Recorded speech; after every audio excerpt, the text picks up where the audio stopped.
జీవవాక్యము అనుదినము నడిపించు జీవవాక్యము బాధలలో బ్రతికించు జీవవాక్యము చీకటిలో వెలిగించు జీవవాక్యము ఆపదలో ఆదరించు జీవవాక్యం ఆపదలో ఆదరించు జీవవాక్యము జీవవాక్యము జీవవాక్యము జీవవాక్యము జీవవాక్యం.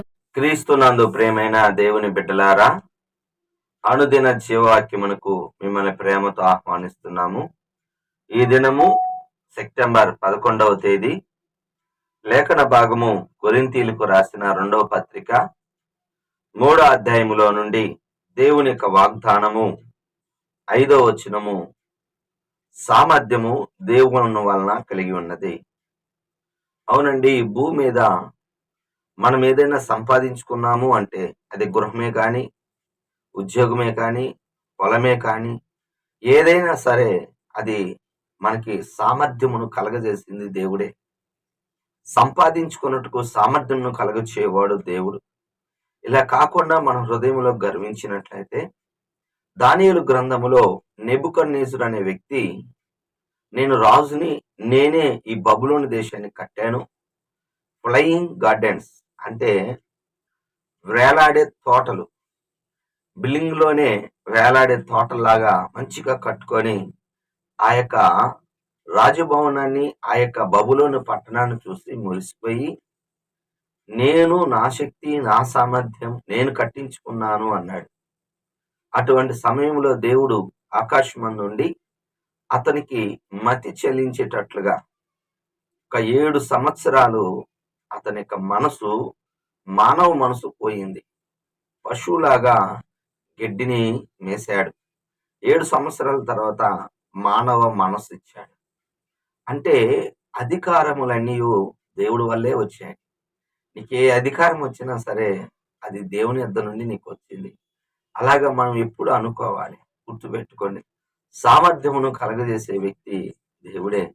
మత్తయి సువార్త 25వ అధ్యాయములో మనం గమనించినట్లయితే 15వ వచనములో, ఒకనికి 5 తలాంతులు, ఒకరికి 2 తలాంతులు వాళ్ళు వారి సామర్థ్యమును బట్టి ఇచ్చాడు. ఒకరికైతే ఒక్కటే ఇచ్చాడు.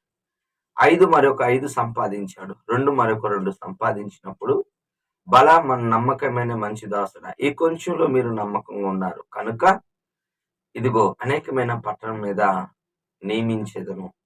అయితే ఒక్క వ్యక్తి, ఒక్క తలాంతు ఉన్న వ్యక్తి, నువ్వు విత్తని చోట కొయ్యవాడు అని యజమానుడి మీదే మరి మాట్లాడుతూ, నువ్వు కట్టినోడు అని చెప్పి, మరి దానికి ఒకటిచ్చినందుకు ఫీల్ అయ్యాడో ఏమో కానీ దానిని గుంతలో పెట్టాడు. త్రవ్వి గుంతలో పెట్టి, తిరిగి నీది నీకు ఇస్తున్నాను అన్నాడు. సోమరువైన చెడ్డ దాసుడా. అవునండి, ఇతడు పని చేసే మనస్త లేదు, సామర్థ్యం తక్కువ ఉన్నప్పటికీ దాన్ని కూడా ఉపయోగించలేదు. దేవుడు నీకు ఇచ్చిన దాన్ని ఉపయోగించుకోకపోతే దాన్ని తీసివేసి వేరొకరికి ఇచ్చి వెలిపట్టి చీకటిలో నీకేస్తాడు. దేవుడు నీకు ఇచ్చిన వాటిని నువ్వు వాడాలి. అది ఏదైనా సరే వాడినప్పుడు దేవుడు సంతోషిస్తాడు. 5 తలాంతులు, 2 తలాంతులు ఇచ్చిన వారిని బట్టి దేవుడు సంతోషించాడు. 1 తలాంతుల వ్యక్తిని బట్టి దేవుడు బాధపడ్డాడు. నువ్వు దేవుని బాధపరుస్తున్నావా, దేవుని సంతోష పెడుతున్నావా? ఈ దినం నువ్వు జాగ్రత్త, నమ్మకంగానే ఉంటే. మొర్దెకై మొదటిగా రాజభవనం ముందు ఒక కాపలాదారుడుగా ఉన్నాడు. కానీ ఎస్తేరు గ్రంథం 10వ అధ్యాయం 2వ వచనములో అతడు మరి ప్రధానమంత్రి అయ్యాడు. అది దేవుడు సామర్థ్యం. హల్లెలూయా. గొర్రెలు కాసుకుంటున్న దావీదుని రాజుని చేశాడు. అది దేవుని యొక్క సామర్థ్యం. గొల్యాతును చంపగలిగాడు. అది దేవుని సామర్థ్యం. ఈరోజు నీకు ఏది కలిగి ఉన్నది, అది దేవుని యొక్క సామర్థ్యం. గుర్తుపెట్టుకొని కృతజ్ఞతాస్తుతులు చెల్లించాలి. ఒప్పుకోవలసిన పాపాన్ని మనం చూస్తున్నట్లయితే 14వ వచనము, వారి మనస్సులు కఠినమాయెను. సువార్త చెప్తుంటే విని నమ్మేవారు కొంతమంది హృదయాన్ని కఠినపరుచుకునే వాళ్ళు ఉన్నారు. ఫరో విషయంలో మనం గమనించినట్లయితే నిర్గమాకాండము 8వ అధ్యాయం 32వ వచనము, నా ప్రజలను ఆరాధించటానికి పంపించమని మోషే ఫరోని అడిగినప్పుడు ఫరో పంపట్లేదు. అందువల్ల అతని మీదకి 10 తెగుళ్ళు వచ్చాయి. ఒక తెగులు ఏమిటి అంటే ఈగలు గుంపులుగా వచ్చాయి. అవి ఎంతో బాధ పెట్టాయి. నేను అనుకుంటాను, భయంకరమైన ఈగలు, ఒక మనిషి మీద 1,00,000 ఈగలు వదిలామనుకోండి, ఎలా ఉంటుంది? ముక్కుల్లో, చెవుల్లోకి వెళ్తాయి, నోట్లోకి వెళ్తాయి. భయంకరమైన బాధ. అటువంటి సమయంలో అయ్యా మీ దేవుడు గొప్పవాడు, వేడుకోండి ఈగలు పోయేటట్టుగా నేను మిమ్మల్ని పంపిస్తాను అని చెప్పాను. అవన్నీ ప్రార్థన చేస్తే మళ్ళీ ఆ ఈగలన్నీ వెళ్ళిపోయాయి. తర్వాత తన హృదయం కఠినపరుచుకున్నవాడు కీడులో పడిపోతాడు. చివరికి ఎర్ర సముద్రంలో పడి ఫరో సైన్యము మునిగిపోయింది. హృదయాన్ని కఠినపరచుకోవద్దు. హృదయాన్ని కఠినపరుచుకుంటే కీడులో పడినట్టే, జాగ్రత్త. చివరిగా ఆజ్ఞ 13వ వచనం, నిరీక్షణ గలవారమై బహుధైర్యముగా ఉందాం. మాట్లాడదాం. నిరీక్షణ అంటే హెబ్రీ 11:1 ప్రకారం విశ్వాసం అంటే నిరీక్షించబడిన వాటికి నిజ స్వరూపం. రోమా 4:19లో అబ్రహాము 100 ఏళ్ల వయసు వాడైనప్పటికీ విశ్వాసమందు బలహీనుడు కలగకుండా నిరీక్షణ గలవారై వారు సంతానం పొందారు. ఆ యొక్క శారా మరి మృతతుల్యమైనట్టుగా, అంటే ఆ గర్భము మరి మృతతుల్యమైనట్టుగా ఉంది.